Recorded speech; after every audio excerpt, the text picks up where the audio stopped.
So I've just finished rendering the front of the house apart from a tiny little corner at the top there, which I'm going to finish when I can get someone to help hold the ladder to go over that sloping roof there.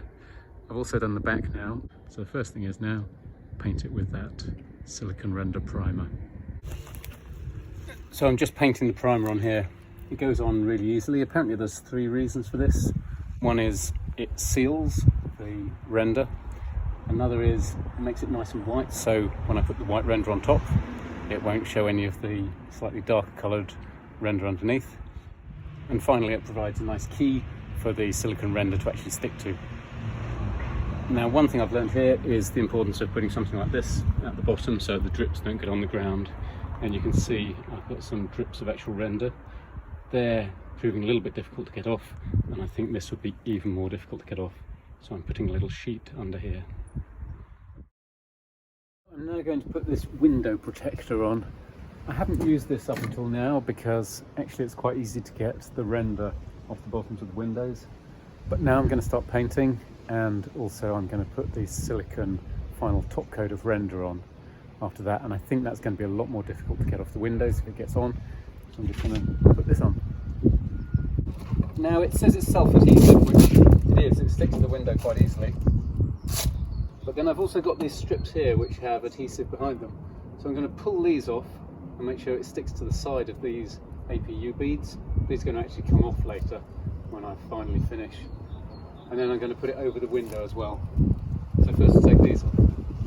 Well, this seems very easy. You just need to pull this off here. And actually, oh yep, it's sticky behind there. So that's going to help it stick along there. Okay, I've taken those strips off, so I've exposed the adhesive, and now I'm going to put this on.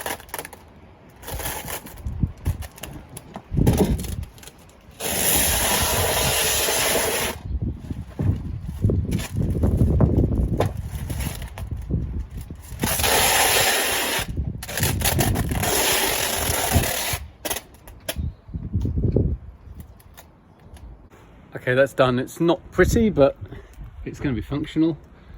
And 2 learnings I'd say is, one, have a pair of scissors handy so you can cut it easily, and the other is try to stop it sticking together when it comes off the reel. You can see that central section there. It didn't need to be very wide, fortunately, but it all stuck together as I took it off. Anyway, it's very easy as expected, and now it's time to paint all over this.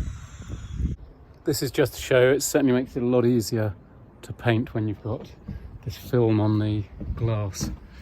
So just up and down here. I don't need to worry too much about how far into the glass I go, because it's not going to touch anything, and once it comes off it'll just be completely clean behind it. So I've painted it all now, and actually this looks really good.